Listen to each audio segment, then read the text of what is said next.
देखिए, micro organism friends and फो मतलब दुश्मन होता है, FOE, ठीक है। तो जो सूक्ष्म जीव हैं, जितने भी माइक्रो ऑर्गेनिज्म होते हैं, वो हमारे दोस्त हैं या दुश्मन, इस चैप्टर में हम लोग को ये देखना है। सबसे पहली बात कि माइक्रो ऑर्गेनिज्म होते क्या हैं। माइक्रो का मतलब होता है एक्सट्रीमली स्मॉल, और ऑर्गेनिज्म मतलब कि जीव जो जरूरत से ज्यादा बहुत ज्यादा छोटे हो। नहीं, काम कर, हम आदमी को जानते हैं, कौन क्या सुनेगा। माइक्रो ऑर्गेनिज्म वो होते हैं जो जरूरत से ज्यादा बहुत ज्यादा छोटे साइज के होते हैं, ठीक है। Okay, the micro organism can not be seen with the necked eyes. हम लोग अपनी नंगी आंखों से बिल्कुल भी नहीं देख सकते माइक्रो ऑर्गेनिज्म को, और इसको देखने के लिए माइक्रोस्कोप की जरूरत पड़ती है। बहुत ज्यादा छोटा होगा तो अल्ट्रा माइक्रोस्कोप लगाते हैं हम लोग, उसमें जो बहुत ज्यादा छोटी चीजें होती है बारीक, उनको देखते हैं।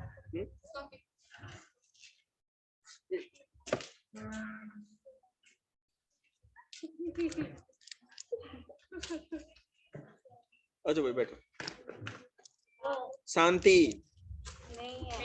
Some of the microorganism are harmful to us. आपको पता है कि कुछ माइक्रो ऑर्गेनिज्म ऐसे भी होते हैं जो हमारे लिए नुकसानदेह होते हैं। ले लो कुर्सी, थोड़ी देर आ जाओ, उसको बैठने दो। आपको पता है जितनी भी हमें बीमारियां डिजीज होती हैं वो माइक्रो ऑर्गेनिज्म के कारण होती हैं। अगर वो माइक्रो ऑर्गेनिज्म, जैसे कि आप कोरोना वायरस को ले लीजिए, या और भी बैक्टीरियल डिजीज जो बैक्टीरिया से होने वाली बीमारियां हैं, इन माइक्रो ऑर्गेनिज्म से अधिकतर हमको नुकसान ही है। अब अगर हम बात करें कि ये माइक्रो ऑर्गेनिज्म होते क्या हैं और किस किस टाइप के होते हैं। Major group of micro organism, ऐसे तो देखो बहुत सारे होते हैं, लेकिन जो सबसे बड़ा ग्रुप है उनको हम 3 ग्रुप्स में बांटते हैं, बैक्टीरिया, वायरस और प्रोटोजोआ, और कुछ फंगी और एल्गी भी होती हैं। तो बैक्टीरिया, वायरस और प्रोटोजोआ ही सबसे अधिक मात्रा में मिलने वाले माइक्रो ऑर्गेनिज्म हैं।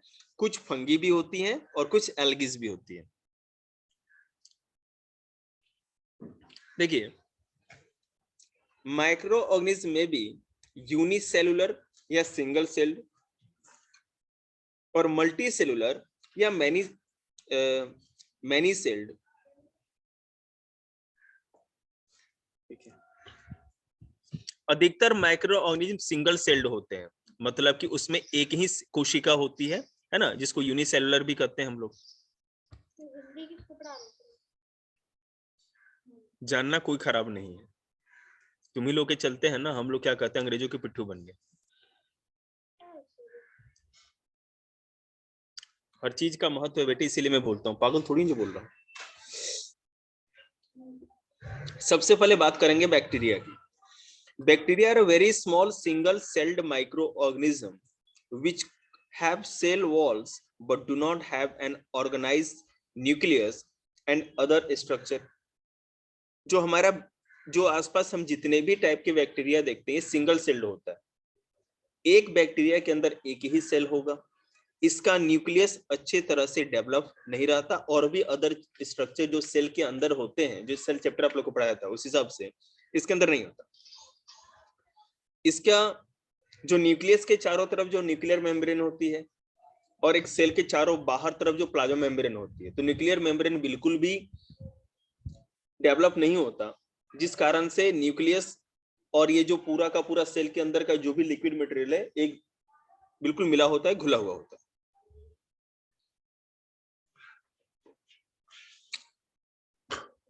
बोल ही नहीं पा रहे। Bacteria are found in large numbers everywhere in air, soil and water, every surface around us. हमारे आसपास हवा, पानी, मिट्टी, जहां भी देखो बैक्टीरिया अधिक मात्रा में पाया जाता है। On our bodies and even inside our bodies, हमारे शरीर के ऊपर भी, हमारे हाथ में जब भी अगर हमने अभी वॉश किया है, कुछ देर में तक इसी तरह अगर रहें तो फिर वो बैक्टीरिया उस पे आ जाती है, क्योंकि एयर में भी है। और जब भी हम फूड खाते हैं, कुछ भी खाते हैं, तो हमारे बॉडी के अंदर भी बैक्टीरिया रहती है। इसके पीछे एक छोटी सी बात मैं आपको बता दूं, आप लोग को वैसे तो पता ही होगा। हमारा जो माउथ है ना, हमेशा आप देखोगे जब भी ब्रश करोगे, ब्रश करने के बाद कुछ देर के बाद आपको लगेगा ना कि इसमें से खराब सी स्मेल आती है। ये खराब स्मेल का कारण ये है क्योंकि हमारे माउथ में जो सलाइवा बनता है उसमें बैक्टीरिया रहता है। क्योंकि हमारा जो माउथ है, आप अपनी टंग को देखो या जो हमारे टीथ है उसके चारों साइड जो हमारे गम्स होते हैं कभी भी है ना हमेशा मॉइस्चराइज रहते हैं, मतलब नमी बनी रहती है, कभी भी ड्राई नहीं पड़ सकते। ड्राई पड़ते बहुत प्रॉब्लम होने लगेगी। और ये इस कारण से, ये ड्राइनेस के कारण यहाँ पे बैक्टीरिया ग्रो करते रहते हैं। ठीक है, आपको मैं बता दूं, हमारा जो टीथ है जो आपको ये व्हाइट कलर का दिखता है, इसको इस बैक्टीरिया से कोई प्रॉब्लम नहीं, लेकिन तब प्रॉब्लम होगी जब आपको कैविटी हो जाएगी, दांत के अंदर जो सुराख बन जाते हैं, जो जाड़े आप लोग करते हैं, तो उसके अंदर सुराख बन जाए तो उसके साथ साथ वो गम्स के अंदर जा सकता है और आपको इफेक्ट कर सकता है। ठीक है, नहीं तो ऐसे नहीं।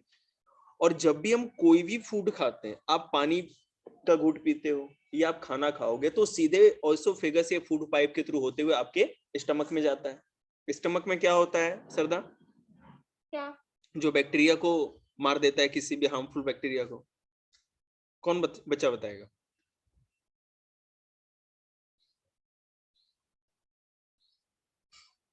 हाइड्रोक्लोरिक एसिड होता है, ठीक है ना, उसको कहते हैं हाइड्रोक्लोरिक एसिड। हमारा जो स्टमक एक छोटा सा पाउच जैसा पैकेट होता है, आपने देखा भी हुआ पिक्चर में, तो उस स्टमक में हाइड्रोक्लोरिक एसिड होता है। हम जो भी फूड खाते हैं उसके साथ सारी बैक्टीरिया जाती है अंदर, लेकिन उस हाइड्रोक्लोरिक एसिड, मतलब अगर आप मेरी स्किन पे गिरा दो तो ये जल जाएगा, गल जाएगी पूरी स्किन, इतना ज्यादा खतरनाक होता है, वो हमारे स्टमक में भरा होता है। जैसे कोई भी फूड खाते हैं या कोई भी लिक्विड बेवरेज हम लेते हैं, तो बैक्टीरिया को पहले अधिकतर, मतलब मैक्सिमम, मतलब इतना ज्यादा कि आप कोई भी नुकसान आपको नहीं रहेगा, मैक्सिमम नंबर ऑफ बैक्टीरिया को वो डिस्ट्रॉय कर देता है, मार देता है, और तब जाकर के फूड हमारे स्मॉल इंटेस्टाइन में जाती है, जहाँ की डाइजेशन स्टार्ट होता है। ठीक है, लेकिन अब क्वेश्चन ये है कि हमारा अगर ये स्किन जल सकता है तो पेट का अंदर का हिस्सा भी तो जल सकता है, लेकिन वह म्यूकस, याद रखना वर्ड म्यूकस, म्यूकस नाम का एक लेयर होता है जो हमारे पेट के, स्टमक के अंदर वाला जो दीवार है ना, उस पे लगा रहता है। म्यूकस ऊपर रहेगा जो कि चिपचिपा टाइप का होता है। वो क्या हुआ, हाइड्रोक्लोरिक एसिड को, जैसे मान लो कि मैंने इस हाथ पे कोई चीज लगा ली, ठीक है, तो अब स्किन और बाहर की चीज के कांटेक्ट में वो चीज का लेयर तो रहा, तो म्यूकस की लेयर हमारी स्किन पे रहती है अंदर, पेट के अंदर, जो कि हाइड्रोक्लोरिक एसिड से हमारे अंदरूनी पेट के हिस्से को जलने से बचाती है। अगर ये हाइड्रोक्लोरिक एसिड नहीं रहे तो आप जो भी खाएंगे, हर चीज को निगलते ही आपको इन्फेक्शन हो जाएगा। ठीक है, तो बैक्टीरिया देखिए इस तरह से हमारे लिए हार्मफुल, हमारा दोस्त भी है। अब दो तरह के बैक्टीरिया की बात करें तो एक तो आपको क्या नाम क्या था सर उसका? म्यूकस, म्यूकस, हाँ याद रखिएगा।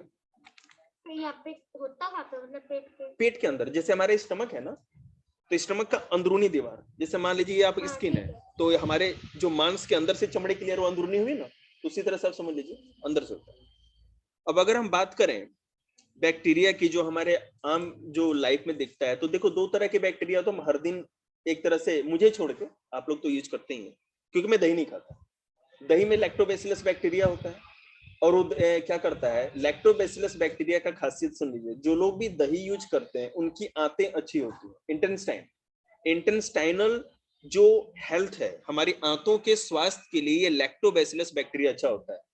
तो आप छाछ पीते हैं या जो भी लस्सी पीते हो या दही खाते हो, उससे आपका इंटेस्टाइन बिल्कुल अच्छा रहेगा, बहुत अच्छी चीज होती है। हाँ, जो भी दूध खट्टा हो गया या दूध जो फट गया, वो लैक्टोबैसिलस के कारण ही होता है। ठीक है, तो फिर जब नहीं फटता तो उसमें लैक्टोबैसिलस होता नहीं है? लैक्टोबैसिलस बेटे वो न्यूट्रलाइज होता है, ठीक है ना, लैक्टोबैसिलस उसके अंदर नहीं होता। जब तक वो दूध है ना, जैसे फटने वाली सिचुएशन में आ जाती है ना, जब खट्टे होने का, तभी जा करके वो वहां पर लैक्टोबैसिलस के कारण ही दूध फटता है। मेरे कहने का मतलब ये है, दूध को, अब जैसे मैं आपको बताऊं, इसमें बता भी रखा था पहले आप लोगों को, कि जैसे जो आपको अमूल का कोई भी जो पैकेट वाला दूध आता है ना, थैली वाला जो दूध आता है, तो उसके अंदर क्या है, उसको पास्चराइज किया जाता है। पास्चराइजेशन क्या है कि दूध को पहले बहुत ही ज्यादा टेम्परेचर पे, एग्जैक्ट मेरे को टेम्परेचर याद नहीं इसलिए मैं नहीं बोलूंगा, टेम्परेचर पे गर्म करते हैं, फिर उसको तेजी से ठंडा करते हैं। ठीक है, और इस गर्म और ठंडे करने के चक्कर में क्या होता है ना, उसके अंदर जितनी भी ग्रो करने वाली बैक्टीरिया बिल्कुल डिस्ट्रॉय हो जाती है, और उसको पैक में, रेपर में पैक कर देते हैं और उसको फ्रीजर में रखते हैं। जिस तरह, मतलब कि आपको पता है कि अगर आपने फ्रीजर से निकाल भी लिया ताजा दूध को, अगर पैकेट के अंदर पैक है, हवा नहीं गई उसके अंदर, ठीक है ना, बैक्टीरिया उसके अंदर जा नहीं सकती। क्यों नहीं जा सकती? क्योंकि आपको पता है रैपर लगा हुआ पूरा पैक है, ठीक है। लेकिन फिर जैसे जैसे टेम्परेचर बढ़ते जाता है, ठीक है, तो कुछ घंटों के बाद क्या होगा, वो दूध भी बाहर रखने पे फट जाएगा पैकेट के अंदर भी, इसलिए क्योंकि आप चाहे कितनी भी बैक्टीरिया को क्यों ना मार दो, उसके अंदर जो बैक्टीरिया रहता है बेसिक न्यूट्रलाइज होता है, अब वो ग्रो नहीं कर सकता, ठीक है। लेकिन जैसे ही उसको वो टेम्परेचर मिलेगा फिर उसके फेवरेबल ग्रो करने के लिए, तो पैकेट के अंदर, दूध के अंदर भी जो एकदम न्यूट्रलाइज होके निष्क्रिय पड़े हुए हैं बैक्टीरिया लैक्टोबैसिलस, वो ग्रो कर जाएंगे और दूध को फाड़ देंगे, ठीक है ना, याद रखिए। दूसरा है राइजोबियम बैक्टीरिया, मेरे को बताने की जरूरत नहीं, क्या है? हाँ।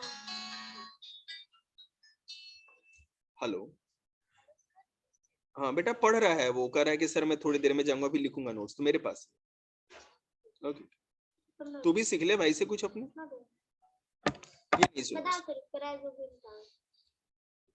हाँ, राइजोबियम बैक्टीरिया क्या होता है कि जितनी भी दलहन वाली फसलें, लेग्यूम क्रॉप कहते हैं, लेग्यूम क्रॉप हो जिसमें की फली लगती है, जैसे में मटर हो गया, चना हो गया, और अरहर, मूंग, मसूर, जितनी भी दालें होती हैं, तो ये आपने देखा होगा बीज जैसा, सेम खाते हैं ना फली हम लोग, सेम, या फ्रेंच बीन खाते हैं, बीन्स की सब्जी खाते हैं, तो उसमें बीज देखते हैं ना, बीज, या सोयाबीन तो सबसे अच्छा।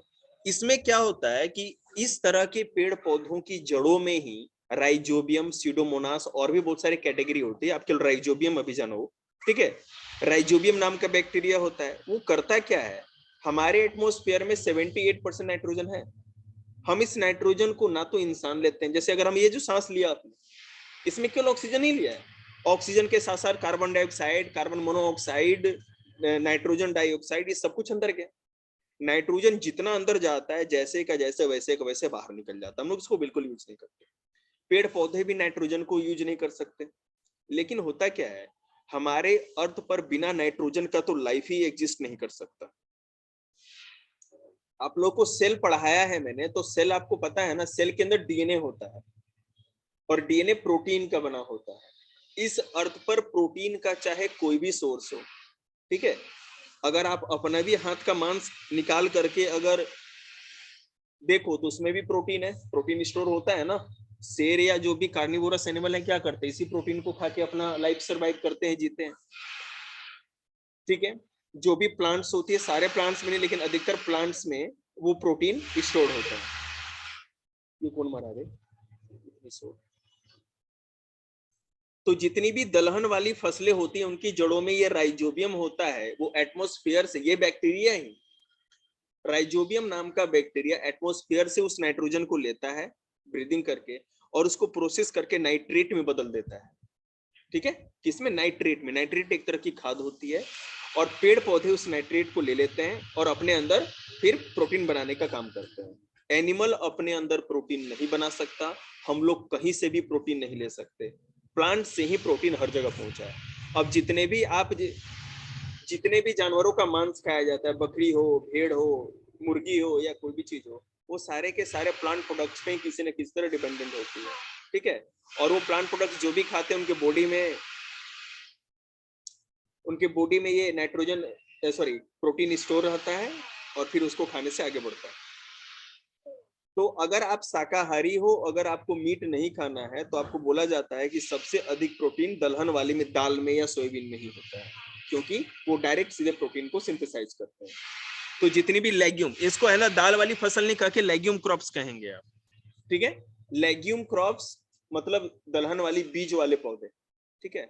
जितनी भी लेग्यूम क्रॉप्स होती है उसमें सबसे अधिक प्रोटीन बनाने का कारण यह है क्योंकि सबसे अधिक राइजोबियम उन्हीं की जड़ों में होता है।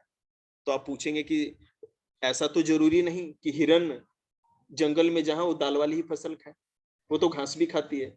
हमारी जो गाय है वो क्या करे, घास खाती है, या जो भी आप लोग खिलाते हो जैसे, तो उसके अंदर उसके दूध में प्रोटीन कहां से हुआ, कैसे हो गया। होता क्या है, जिस भी फील्ड में या जिस भी जमीन के ऊपर नाइट्रेट खाद नहीं होगी मिट्टी में, वहां पे कोई भी प्लांट अच्छी तरह से ग्रो नहीं करता। तो या तो आप खाद डालो, और नहीं तो क्या करते हैं कि 1 साल 2 साल या 3 साल के गैप पर क्रॉप रोटेशन के द्वारा हम लोग दाल वाली फसलें, दलहन फसलें लगा देते हैं। ये जो ज्वार होता है ना आप लोग का, ये जो भैंसे खाती हैं जो भी, तो वो भी एक तरह से लेग्यूम क्रॉप टाइप का ही होता है, उससे भी उसके अंदर ज्यादा से ज्यादा मतलब कि आता है, क्या कहते हैं, नाइट्रेट की मात्रा बढ़ जाती है। तो दलहन की पौधों को आप काट भी लो फसलों को, फिर भी मिट्टी में है ना जितनी नाइट्रेट बना दी जाती है, पेड़ पौधे सारा तो नहीं ले लेते हैं, कुछ ना कुछ तो उसमें रहता है, तो 2 साल 3 साल तक भी अगर आप क्रॉप ग्रो करेंगे तो नाइट्रेट बना रहता है, और जो भी पौधे अब आएंगे उसको भी खाने से प्रोटीन मिलेगा। अब कई साल जैसे 2 साल तक पानी भरा रह गया तो उसमें नाइट्रेट रहेगी नहीं रहेगी? नाइट्रेट रहेगी, लेकिन दिक्कत क्या है ना कि हाँ, लेकिन हाँ, आप अगर बिल्कुल पानी सूख जाए आप खेती करो, कोई दिक्कत नहीं है, ठीक है। लेकिन दिक्कत तब होगी कि आप लगे हुए पानी में तो क्रॉप उग नहीं सकता, क्योंकि उसको ब्रीदिंग, जड़ों को ना रूट्स ब्रीदिंग नहीं कर पाएंगे। नाइट्रेट की मात्रा बन जाएगी, लेकिन फिर भी एक प्रॉब्लम तो होती ही है कि अगर पानी जमा होगी ना तो उसमें नमक या खारेपन की प्रॉब्लम होने लगेगी आपको, ठीक है ना। क्योंकि अगर मैं आपको बताता हूँ किस तरह से, मान लीजिए आपका कोई खेत है, उसमें 6 महीने साल भर से पानी लगा हुआ है, तो होगा क्या, सूरज की गर्मी तो हर दिन पड़ेगी और उस पानी को धीरे धीरे सुखाएगी, इवोपरेट होते रहेगा पानी, वो तो इवोपरेट होगा तो पानी के साथ साथ जमीन के अंदर का सारा जो मिनरल होता है, सॉल्ट होता है, वो भी घुल जाएगा, अच्छी तरह से डिल्यूट होगा और सारा का सारा ऊपरी लेयर में आ जाएगा। और जैसे ही पानी पूरा सूख जाएगा तो ऊपर नमक की लेयर या जितने सॉल्टी लेयर होती है ऊपर आ जाएगी, तभी जाकर के वो जमीन का अंदर का पानी भी खारा हो जाएगा और वो मिट्टी भी सलाइन हो जाएगी। नाइट्रेट बना रहेगा लेकिन वो क्वांटिटी नहीं रहेगी, क्योंकि हो सकता है ऑपरेशन में कुछ नाइट्रेट की मात्रा भी एटमॉस्फेयर में जा सकती है।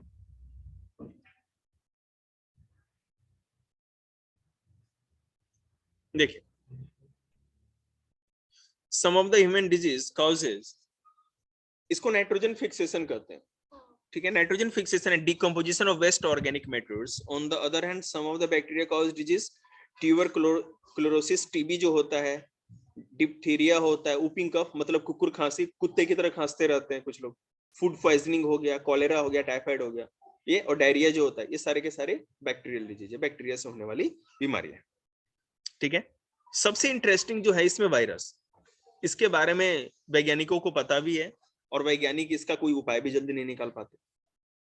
Virus are the smallest micro organism. जितने भी आप माइक्रो ऑर्गेनिज्म का नाम मैंने लिया उसमें जो सबसे छोटे साइज का है, बेटे राइटिंग अच्छी करो ना, खाना पूर्ति थोड़ी करनी है, सुंदर बनाओ, ठीक है। सबसे स्मॉलेस्ट साइज का वायरस ही होता है, वायरस से ज्यादा छोटा कोई भी नहीं। which can develop only inside the cell of the host organism which may be animal, plant or bacterium। Virus कभी भी ओपनली या एयर में या कहीं पर भी एग्जिस्ट नहीं कर सकता, जी नहीं पाएगा। या तो किसी बैक्टीरिया के शरीर में चला जाएगा तो उसे न्यूट्रिशन लेके जी सकता है, या तो किसी, डिपेंड करता है वो वायरस किस वैरायटी, जी नहीं वो तो मरा ही रहता है। मैं आपको वही बताऊंगा, वायरसेस को हम लोग ना तो लिविंग बीइंग मानते हैं ना नॉन लिविंग बीइंग, इन दोनों के बीच क्या होता है। जैसे अभी कोविड हो गया जी, वायरस है, ये मुंह से बाहर आएगा, एयर में कितने देर तक रहेगा। अभी तो ये नए नए रिसर्च चलते आ रहे हैं, बिल्कुल नया वायरस है, तो हो सकता है, लोग कहते हैं कि 2 दिनों तक रह जाता है, कोई कहते हैं कि 10 घंटों तक, लोग कहते हैं कि अगर ओपन सरफेस में तो 2 घंटे तक खत्म हो जाता है। तो ये वैज्ञानिक लोग ही अलग अलग बातें करते रहते हैं, समझ रहे हैं ना। लेकिन वो ज्यादा दिन तक सरवाइव नहीं कर सकता। मतलब मैं आपको बता रहा हूं, अगर वो वायरस, कोई भी वायरस जब तक किसी के शरीर में नहीं जाएगा तब तक वो डेड है, उससे कुछ नहीं होना। लेकिन वो डेड वायरस भी जब किसी भी तरह से किसी के बॉडी में चला गया तो वो जिंदा हो जाता है और मल्टीप्लाइंग करने लगता है। आप लोगों को सेल डिवीजन में पढ़ाया था मैंने, एक सेल डिवाइड होते होते बहुत सारे सेल बना लेते हैं, तो एक वायरस बहुत सारे मल्टीप्लाइंग सिस्टम से मल्टीप्लाई होते हुए बहुत सारे वायरस बना लेते हैं। तो मेरे कहने का मतलब ये है, जो वायरसेज हैं वो सबसे स्मॉलेस्ट साइज के हैं। जब तक ये किसी बैक्टीरिया या किसी एनिमल या किसी प्लांट के अंदर नहीं होते तब तक ये डेड ही है, इनका कोई भी अपना अस्तित्व नहीं होता, एग्जिस्टेंस नहीं होता। Viruses do not show most of the characteristics of living thing.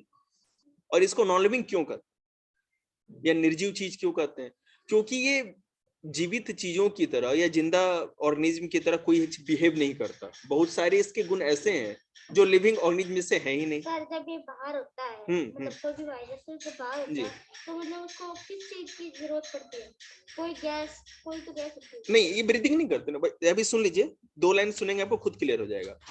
Viruses do not respire, feed, grow, excrete और मूव ऑन देयर ओन।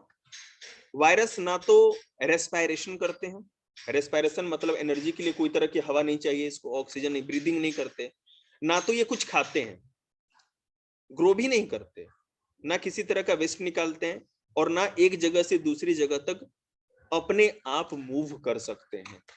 बात समझ में आ गई आपको? ना तो सांस लेते हैं, ना खाते हैं, ना एक जगह से दूसरी जगह हिलते हैं, तो भाई नॉन लिविंग थिंग है। बट दे जस्ट रिप्रोड्यूस, लेकिन उनके अंदर एक जगह रुक करके भी रिप्रोड्यूस करने की कैपेसिटी होती है। और वो कैसे? Viruses are able to reproduce if they enter a living cell. अगर कोई जिंदा सेल के अंदर, कोई भी सेल, किसी चीज का सेल होगा, लिविंग ऑर्गेनिज्म का, उस सेल के अंदर चल जाएगा तो सेल के जो मटेरियल होंगे उससे न्यूट्रिशन लेकर के ये जिंदा भी हो जाएगा और रिप्रोड्यूस भी करता जाएगा। बात समझ रहे हैं? रिप्रोड्यूस मतलब अपने जैसे दूसरे बहुत सारे सेल बनाता जाएगा।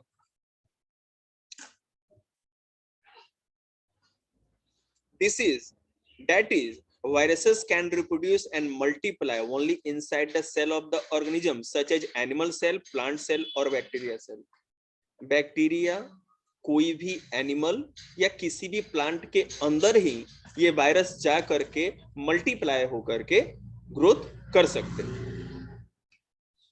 आगे देखिए, बस as long as viruses are outside the living cell, अगर वो किसी लिविंग सेल के बाहर हैं तो they behave as non-living thing, but as soon as the viruses enter the living cell of the organism, they start behaving as living thing by carrying out the process of reproduction.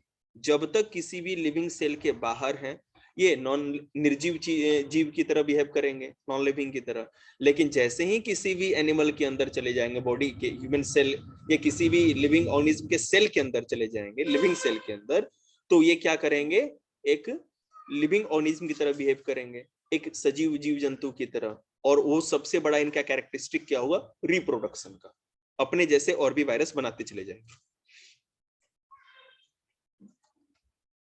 अभी एक छोटे बच्चे ने मेरे से पूछ दिया कि सर, 4th क्लास का, कि सर आप कहते हो कार्बन डाइऑक्साइड, ग्लोबल वार्मिंग पढ़ा रहते कि कार्बन डाइऑक्साइड बहुत बढ़ जाएगा तो ग्लोबल वार्मिंग हो जाएगा, सर ऑक्सीजन बढ़ जाएगा तो क्या होगा? ठीक, आप लोगों ने कभी सोचा है ऑक्सीजन अगर अर्थ पे बहुत ज्यादा बढ़ जाए तो क्या होगा? जैसे मैं आपको आप लोगों को बता दूं, 1 मिनट लगेगा। नहीं, जनसंख्या उस तरह से नहीं, वो नहीं होगा। हाँ बिल्कुल उसी तरह से।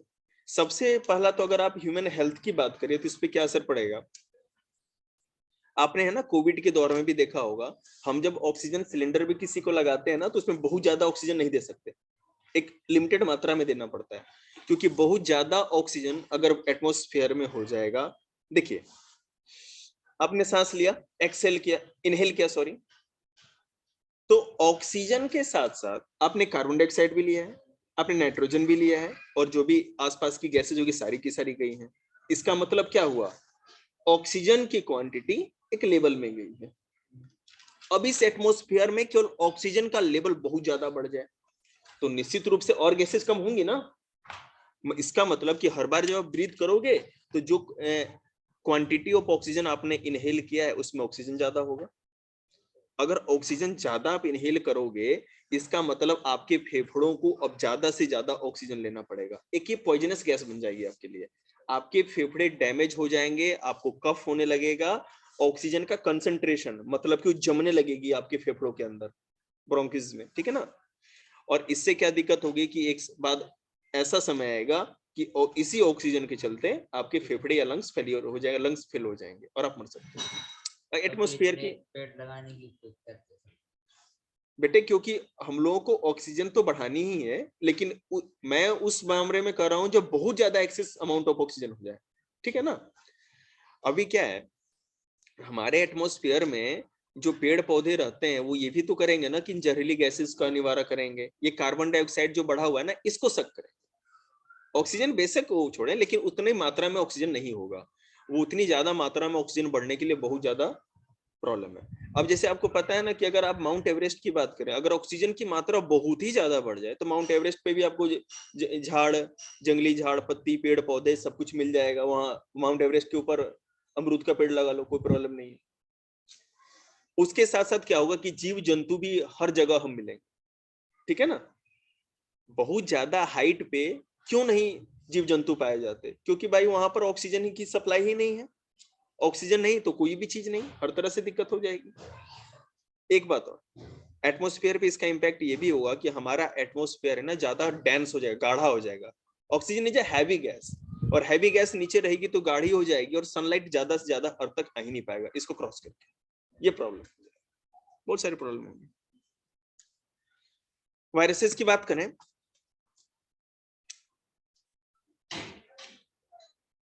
due to this reason viruses are said to lie on the border line dividing the living thing from non living thing. Viruses are the agent of disease. तो हम लोग इसको बॉर्डर पे रखते हैं, वो बाउंड्री जिसके एक तरफ तो लिविंग ऑर्गेनिज्म हो गया, दूसरी तरफ नॉन लिविंग थी, दोनों के बीच का, ठीक है। बैक्टीरिया ऐसा नहीं होता, केवल वायरसेस की बात कर रहा हूं मैं, याद रखिएगा इस बात को। The human viruses are agent of disease, आपको पता है वायरसेस के कारण बीमारी होती है, इसलिए आप लोगों ने मास्क लगा रखा है।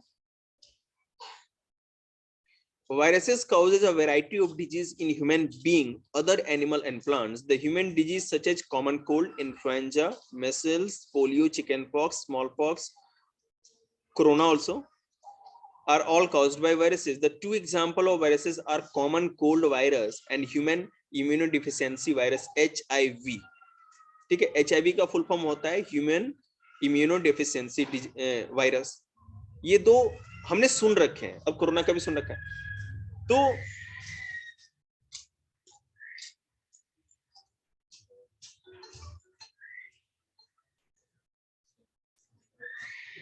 common cold virus causes common cold disease, whereas HIV causes AIDS disease. AIDS standard for acquired immunodeficiency syndrome. ठीक है, AIDS का फुल फॉर्म क्या होगा? acquired immunodeficiency syndrome. Disease caused by viruses or viral disease cannot be treated with antibiotics. अब याद रखिएगा, viral जितनी भी डिजीज आपको होती है, हम उसको एंटीबायोटिक्स से उसका इलाज नहीं कर सकते। एंटीबायोटिक्स किस लिए होती है? ताकि किसी भी तरह की बैक्टीरिया से होने वाली डिजीज का हम लोग निपटारा कर सके।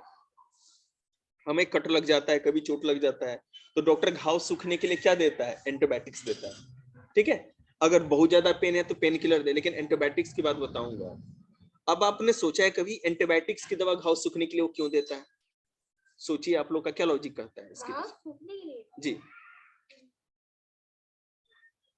सुनिए, होता क्या है कि हमारे ओपन एयर में बहुत सारे बैक्टीरिया क्या करते हैं? ग्रो करते रहे, हर जगह बैक्टीरिया होता है। तो आपका घाव जब ओपन होगा तो क्या दिक्कत होगी उसमें? हर बार बैक्टीरिया उस पे आ करके, है ना, उसको खा करके मल्टीप्लाई होता रहेगा, इन्फेक्शन, बैक्टीरियल इन्फेक्शन होता रहेगा, ठीक है। तो इसलिए एंटीबायोटिक्स खाया जाता है। इसलिए पहले तो घाव साफ करके पट्टी कर देते हैं कि नॉर्मली नहीं आएगा, लेकिन माइक्रो ऑर्गेनिज्म क्या आपको इतनी छोटी पट्टी से रुकने वाला? वो तो आ ही सकता है। तो बैक्टीरियल एंटीबायोटिक इसलिए खाते हैं ताकि जो बैक्टीरिया आपके आसपास है भी, या ब्लड में आ भी रहा है या बाहर भी आ रहा है आपके, जैसे क्योंकि घाव है तो ब्लड से कनेक्टेड है, मसल के अंदर है, ठीक है ना। तो एंटीबायोटिक दवाएं खाने से क्या होता है कि बैक्टीरिया खत्म होते जाएंगे और घाव जल्दी से जल्दी नॉर्मली सूखता जाएगा। खुला बेटा गर्मी के कारण कहते हैं कि गर्मी में ऐसा होता है ना कि वो अंदर पसीजता रहता है ना। जैसे अब बरसात में कभी चोट लग जाए तो क्या पसीने के कारण क्या होगा ना कि वो अंदर ही अंदर वो और पिलपिला सा होता जाएगा, सड़ने लगेगा। और सड़ने के कारण क्या होगा आपको पता है, जहां ज्यादा मॉइस्चर होगा वहां उतनी ही ज्यादा बैक्टीरिया ग्रो करेगी, ठीक है ना। तो वहां पर ओपन रहने पे क्या होता है कि सूखता रहता है वो हवा लगने से, जिस कारण से बैक्टीरिया नहीं लगती उसको। देखिए तो फिर अगर खुला छोड़ देते हैं तो आपको एंटीबायोटिक, ठीक है, बिल्कुल आते हैं। डिपेंड करता है कि आपकी इम्यूनो सिस्टम कैसी है। अगर आप एंटीबायोटिक दवाएं नहीं भी खाते हो और फिर भी आपका छोटा मोटा कट ठीक हो जाता है, मतलब कि WBC अच्छा काम कर रहा है, लिम्फोसाइट्स अच्छा काम कर रहा है, ठीक है। लेकिन अगर मान लीजिए कोई बहुत बड़ी चोट लग गई है तो उसको हमारा बॉडी है ना ठीक करने में टाइम लेगा, ठीक है। और हो सकता है कि वो जख्म खुद से नहीं भी ठीक हो पाए, इसलिए हम लोग फिर एंटीबायोटिक दवाएं भी खाते हैं। छोटी मोटी चोट लगेगी तो क्या होगा, डेटॉल लेके घर में भी लपेट दिया, काम खत्म। लेकिन अगर मान लीजिए कि मेरे जैसे 8 टाके पड़ जाए तो एंटीबायोटिक दवाएं खानी पड़ेगी ना, अंदर तक पूरा फटा हुआ है, इसको मत खिलाओ बेटा।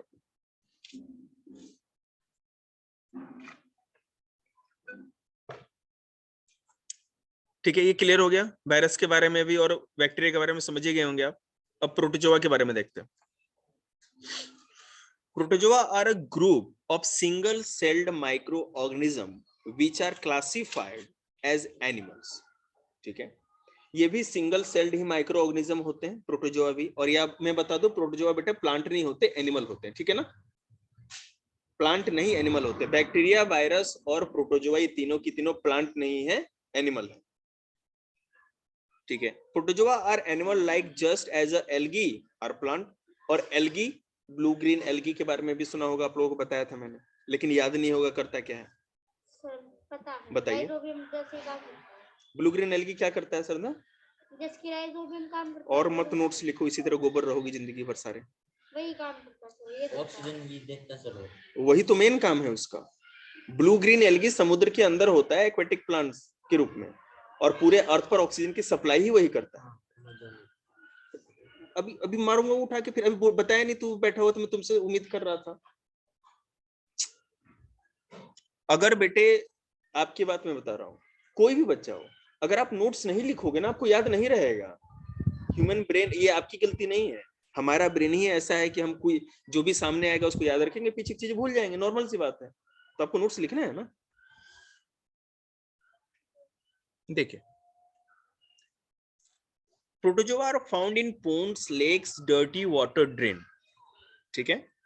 जैसे मान लीजिए गंदे नाले होते हैं, या पानी का तालाब हो गया, या कोई भी झील झरने होते हैं, ठीक है, गंदा। आप याद रखना, रुका हुआ पानी। नाले का पानी आप देख लो तो खैर गंदा है ही। लेक और पोंड की बात तब करते हैं क्योंकि अगर बहता हुआ पानी हो तो फिर तो नदी होगी ना। रुके हुए पानी में प्रोटोजोआ ग्रो कर जाता है, ठीक है। सॉरी, रिवर्स में भी है, rivers, sea water and dam, क्या बोल रहा है यार। Protozoa are found in pond like lakes, dirty water, drain, rivers, sea water and dam soil. Some common example protozoa are amoeba, paramecium, entamoeba and plasmodium. Amoeba, paramecium, entamoeba and plasmodium, 4 नाम मैंने बताया आपको, ये common है। और जहां भी water source होगा, याद रखिएगा इस बात को, प्रोटोजोआ का मतलब है जहां भी वाटर सोर्स होगा, वो रुकता ठहरा कुछ भी हो, है ना, मैं इसको करेक्ट करूंगा, रुका हुआ पानी हो या बहता हुआ पानी हो, गंदा हो या साफ हो, हर चीज में प्रोटोजोआ होता है। एंटीमीबा इज अ प्रोटोजोन विच का होता ही होता है। हाँ, लेकिन डिपेंड करता है बेटा, फिल्टर करके पी रहे हो तो कोई ऐसा नहीं होगा, लेकिन ओपन अगर सोर्स ऑफ वाटर है तो उसमें हो सकता है। और प्रोटोजोआ अंदर चला जाए तो वही मैं बता रहा हूँ कि कौन कौन सा प्रोटोजोआ आपकी बॉडी को इफेक्ट कर सकता है। For example, entamoeba is a protozoan which causes a disease known as amoebic dysentery, मतलब डायरिया। एंटी अमीबा जो होता है, जो प्रोटोजोआ, आपको पता है ना, पानी की गंदगी के चलते हमको डायरिया हो जाता है, लूज मोशन। तो ये एक प्रोटोजोअल डिजीज है। एंटी अमीबा नाम का जो प्रोटोजोआ होता है, अगर वो पानी में है और आपने उस पानी को पी लिया या उससे खाना बन गया, है ना, और हमारे बॉडी के अंदर आ गया, तो आपको डायसेंट्री या मतलब डायरिया की बीमारी हो सकती है। And Plasmodium is a protozoan which cause a disease. Dysentery मतलब कि डायरिया ही कहते हैं उसको, तो मैंने फिर सुधारा ना, डायसेंट्री, ठीक है। एंड प्लाज्मोडियम इज अ, बेटे एक 11 बजे से बोल रहे हैं, जवान मतलब रॉकेट थोड़ी है, दाएं बाएं तो हो ही जाती है वो। एंड प्लाज्मोडियम, तो आप पढ़, कौन सा लेक्चर दे रहे हैं आप? तो ठीक है सर, आगे बढ़ो। बिल्कुल ठीक ही रहते हैं सर हमेशा। And Plasmodium is a protozoan which cause a disease called malaria in human. Protozoa, एक प्लाज्मोडियम नाम का जो प्रोटोजोआ है, उससे क्या होता है, हमें मलेरिया होता है। बेटा कुछ करते भी हो पक्का ना? ओके। उससे क्या होता है, हमें मलेरिया डिजीज हो जाती है। मलेरिया में पता है ना, बुखार लग जाता है, ये सब सारी प्रॉब्लम होती है। Plasmodium is commonly known as malarial parasite. देखिए, अब मैं आपको ये एक बात और बताऊं, जो भी मॉस्किटोज होते हैं, है ना, लेडीज क्या कहते हैं, एडीज, जो मॉस्किटो होती है उसके अंदर ये प्लाज्मोडियम ग्रो करता है नाम का प्रोटोजोआ। अब उस लेडीज एजेप्टी मॉस्किटो ने अगर किसी को काट लिया, तो वो जो प्लाज्मोडियम नाम का प्रोटोजोआ है, वो ह्यूमन या किसी भी दूसरे एनिमल के बॉडी के अंदर इंटर कर जाएगा। मॉस्किटो को उस प्लाज्मोडियम से कोई प्रॉब्लम नहीं, लेकिन जैसे ही मॉस्किटो के थ्रू हमारे ब्लड में आ जाएगा, तो हमें उससे मलेरिया का बीमारी लग जाएगा। क्योंकि मलेरियल पैरासाइट का डायरेक्ट आपको नहीं लग सकता, कुछ खा लिया कुछ पी लिया हवा से, ऐसे नहीं लगता। वो जब भी होगा मच्छर के काटने से ही होगा। जैसे दो उड़े हैं बेटे, मार दो।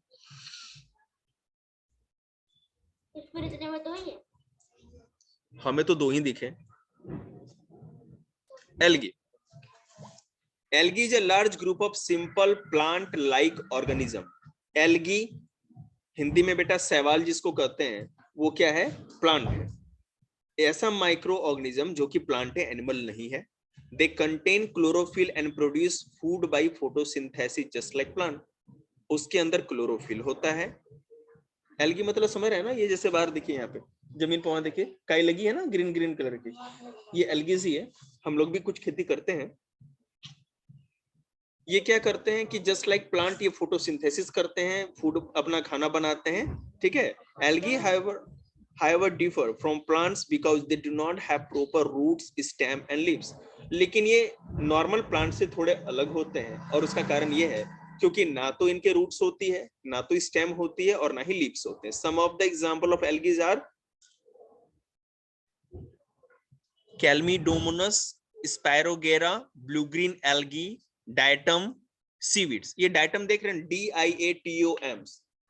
अब आपको, क्योंकि आप ये इसलिए मैं देखो लेटेस्ट रिसर्च आपको इसलिए नहीं बताता क्योंकि वो अगर आप पेपर में लिख के आ जाएंगे तो आपका मास्टर आपको फेल कर देगा, क्योंकि वो है लड्डू। अभी लेटेस्ट रिसर्च है कुछ दिन पहले की, जो कि स्पेस से जितने भी सैटेलाइट से पिक्चर लगी उस हिसाब से जब अनुमान लगाया गया तो 2-3 थ्योरियों को नेग्लेक्ट किया गया। पहले ये माना जाता था कि अमेज़न जो फॉरेस्ट है वो वर्ल्ड का 20% तक पूरा ऑक्सीजन माने कि फेफड़े, अमेज़न फॉरेस्ट को कहा था कि अर्थ के फेफड़े, लंग्स ऑफ आवर अर्थ। बकवास। क्योंकि अब लेटेस्ट जो भी टेक्नोलॉजी से रिसर्च किया गया इससे पता लगा गया कि अमेज़न का जितना बड़ा एरिया है, जितना भी ऑक्सीजन वो प्रोड्यूस करते हैं प्लांट, वो सारा का सारा वहीं पे कंज्यूम हो जाता है। ठीक है, बिल्कुल सही क्वेश्चन। वहां के जो वाइल्ड लाइफ्स हैं, जितने भी वहां पे वाटर सोर्स हैं, वाटर सोर्स के अंदर भी ये डायटम नाम जो मैंने बताया ना, ये डायटम नाम का भी शैवाल होता है। ठीक है ना, शैवाल एल्गी डायटम नाम का। तो वो भी क्या करता है, ये सब चीज को कंज्यूम करता रहता है। ठीक है, उसके अलावा दूसरा उन्होंने ये भी गलत कहा कि हमारे समुद्र का जो पूरा का पूरा इलाका दिख रहा है, हम ये मानते हैं, अभी भी बच्चों को आप लोग ये बताते हैं कि ब्लू ग्रीन एल्गी अर्थ पे अधिकतर ऑक्सीजन की सप्लाई करती है। लेकिन इसके साथ साथ ये जो डायटम नाम का जो एल्गी है, ये अब माना गया है कि ब्लू ग्रीन एल्गी से भी ज्यादा ऑक्सीजन की सप्लाई यही करती है। अभी आप बता रहे थे ये लेता है ऑक्सीजन की सप्लाई, मैं बता रहा हूँ, एक सेकेंड मैं बता रहा हूँ। डायटम जो भी एल्गीज होती है ना, वो प्रोसेस करने का काम करती है ऑक्सीजन को।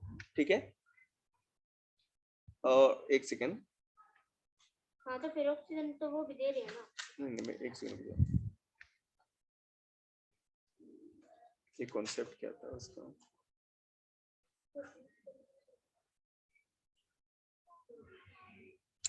मतलब जितने वाइल्ड लाइफ है ना, मतलब अभी ये समझ सकते हो, अब ये कैसे करते हैं ये तो उतना रिसर्च में अभी मैंने भी नहीं सुन पाया, लेकिन मैं ये आपको बता सकता हूँ कि जितना भी ऑक्सीजन का सप्लाई अमेज़न करता है, अमेज़न के जंगलों से बाहर वो नहीं जाता।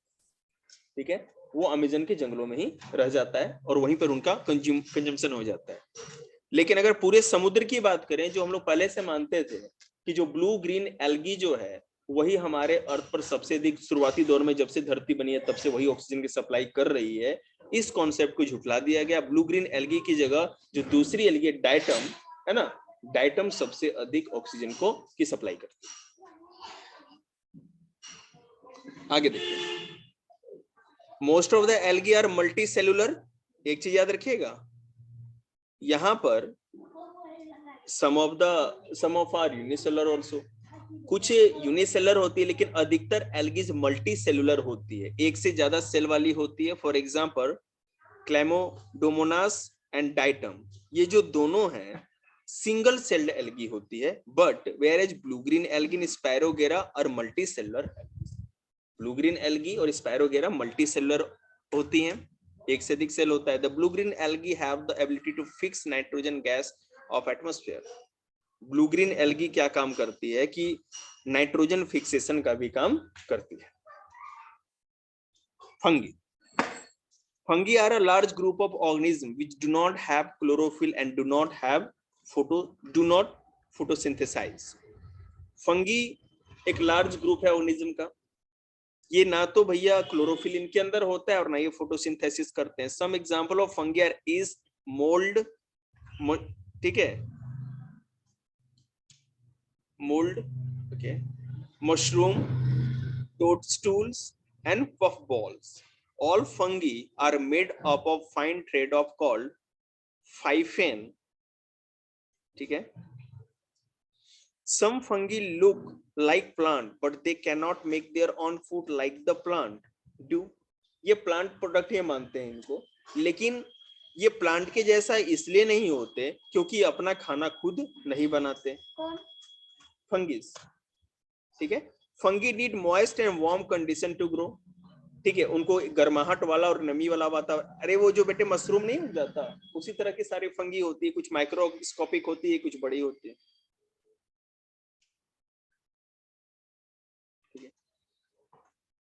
Most of the fungi are saprophytes. Saprophyte मतलब पता है, मृतोपजीवी। बोलते जी, मशरूम की खेती की जाती है? जी, खेती की जाती है। देखो बेटे, जंगलों में तो ये ऑटोमेटिक उग जाता है ना, लेकिन इसकी खेती होती है बिल्कुल, और इसकी खेती में करोड़ों करोड़ों का फायदा होता है। हाँ, जी, तो वो तो मुझे पता है क्या मतलब वो कंडीशन वैसी पैदा की जाती है इसके लिए। क्या फायदा है बेटे? मशरूम आपके सेहत के लिए भी अच्छा होता है खाने के लिए, और लोग शौकीन होते हैं मशरूम की सब्जी खाने के लिए, टेस्टी भी होती है। मटर मशरूम बनवाइए घर में, बहुत टेस्टी लगती है।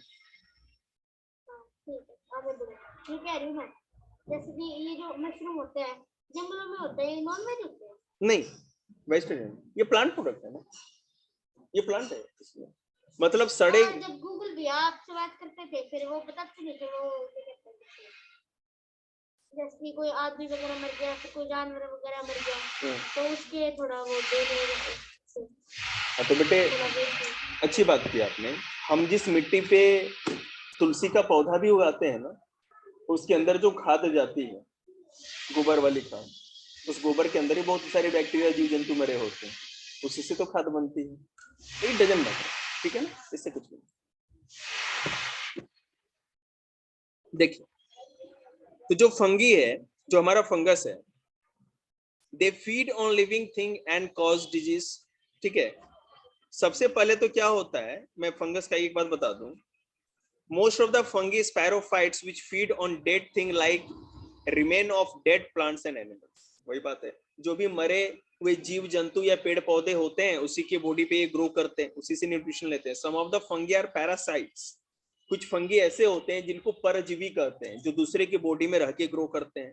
They feed on living thing and cause disease. वो जिस भी जीवित जीव जंतु के शरीर पे रहते हैं, उससे न्यूट्रिशन लेते हैं, और वो उनको बीमारियां भी पहुंचाते हैं।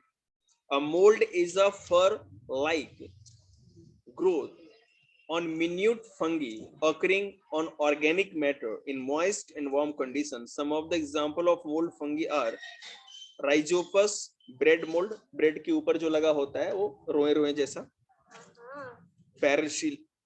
Penicillium and Aspergillus. The fungi like yeast and mold are very small in size and cannot be seen clearly only with a microscope. Thus, yeast and mold are the fungi which can be considered to be microorganisms. The fungi such as mushroom, toadstool and puffballs are bigger in size. तो कुछ mushroom तो हम अपने आंखों से भी देख सकते हैं, लेकिन मैं आपको बता दूं, ईस्ट और मोल्ड इतने छोटे साइज के होते हैं, ऐसे फंगी होते हैं जो माइक्रोस्कोपिक होते हैं, हम लोग ऐसे नहीं देख सकते। Some of the human disease caused by fungi are ringworm and athlete foot. याद रखिएगा, हमको फंगस से होने वाली दो तरह की बीमारी याद रखिए। आपको जितनी भी स्किन डिजीज होगी फंगस से होगा, और आपकी जो ये गंजेपन की दिक्कत होती है, हेयर फॉलिंग की जो दिक्कत होती है, ये भी फंगस के कारण ही होता है। आज इतना ही, बात बाकी कल। होमवर्क सुनिए सारे, उठिए मत। फैक्टराइजेशन चैप्टर मेरे को पूरा सारे एक्सरसाइज कल क्लियर चाहिए।